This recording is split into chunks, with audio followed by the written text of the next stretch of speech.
All right, back here with John at Freedom Fitness Equipment. John's our service manager. He's going to walk us through just the basic maintenance and service practices for ellipticals. This happens to be a Precor elliptical, one of the newer converging track models. Let's do this.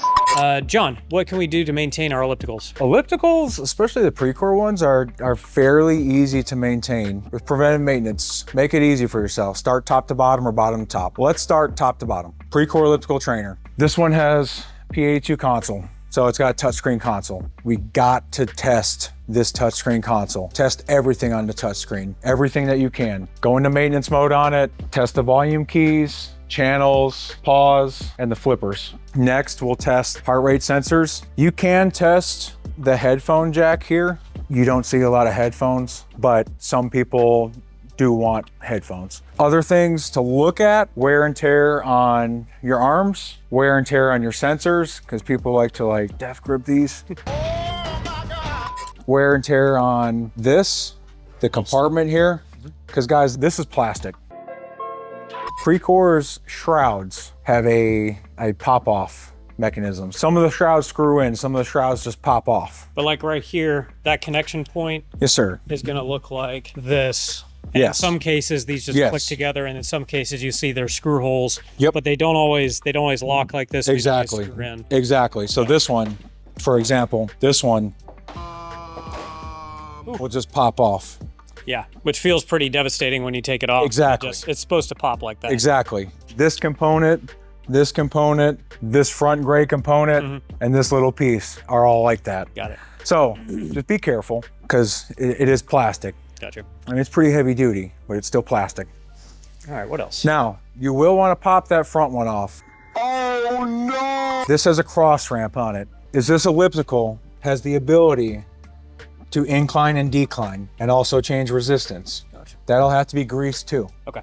So it's important to take a look at that, as well as the internal battery in this one. So you want to test the battery, make sure it's the correct voltage. This plastic piece also pops off. You want to look at the cleanliness underneath, and you also want to look at these wheels. Now, these wheels, super important to look at. 2 little screws hold this plastic piece in, and these wheels easily come off. The big thing with these wheels, it's a lot of ellipticals that have wheels, is hair, more hair. Oh my God, it's not funny. Get into those wheels. Okay. This is where we differentiate ourselves from others.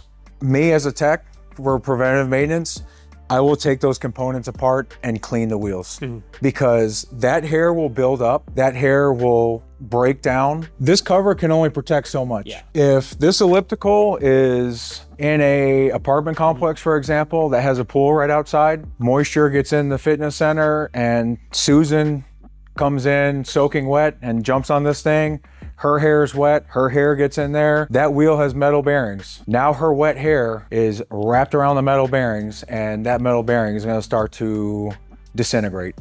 Okay, we are cooked. Situations like that, which is almost one-off, that's very, very specific example, but that specific example saves you a lot of money in the long run. The elliptical runs a lot better when that wheel is cleaned, regardless of if it's just hair or if it's wet hair getting on those wheels. There's 2 wheels on each side. It's held in by 1 bracket. It doesn't take that long to take off. Moving on from that, if you hear something that doesn't sound right, if it sounds like it's knocking, something like that, say something, because it can be addressed and it can be fixed. Yep. This component back here, that's where I wouldn't say a lot of issues could happen, but they can happen. Rubbing sounds and noises. Rubbing sounds, noises. So rubbing and sound issues usually come from the belt. So we have a load resistor back here. Again, this one inclines and declines, and it also changes resistance. This controls your resistance on this thing. If you notice your elliptical has a tough time changing resistance, it could be this. Another thing, you have your board back here. Like mentioned with treadmills, I do like Precor that they put covers on their boards. That's very nice, because there is a lot of moving parts back here. Another thing that's really noteworthy on this thing is all this is integrated within a super heavy duty steel block that's right in here within the unit. These components hardly ever go. which is really nice. Nice. As far as resistance issues or like squeaking or rubbing sounds, 9 times out of 10, it's gonna be these belts. So knocking would come from either a misalignment here or bad bearings here. So you got some cushion here. Sometimes this will get loosened up, not usually, or this will kind of have some play. Another great thing about Precor is how they set their tension. So this is their tensioning with their load resistor, which tightens the belts. If this is off just a little bit, it'll throw these belts off just a hair.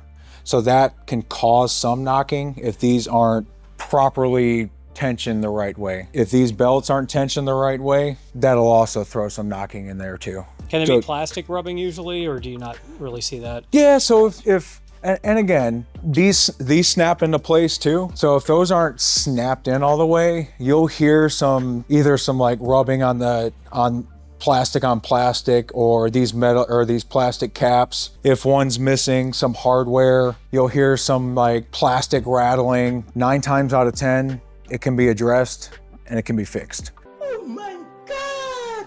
Wow! It's very important to address it right away because this looks very complicated, but it's not that complicated. So open this up, check the belts, check the condition of the plastic, make sure everything's set properly and tensioned appropriately. What else do you do in this motor housing? Just like a treadmill, we're gonna blow this out too. We want this to breathe. We want to take this plastic cover off. You want to lightly blow that out. You don't want to throw compressed air right into that and start compromising connections. No, it's delicate. That's why there's a plastic cover on it. Be gentle. Clean the plastic interior here. Make sure your belts are conditioned. Make sure your bearings are lubricated properly. Make sure those are in good shape as well. That's the big thing too, guys, is like taking all this stuff off is part of preventative maintenance. It's as simple as taking a plastic cover off, a couple bolts for the wheels. Same thing with this. One screw here that takes off this plastic piece, and I can see the exposure of the bearing to make sure that bearing is doing its job. Going beyond that, making sure the load resistor is properly tensioned back here. Other than making sure this is cleaned properly and stable, because these have adjustable feet on the rears and the fronts, that's essentially it with the elliptical. Awesome. Thank you, John. Yeah, no problem.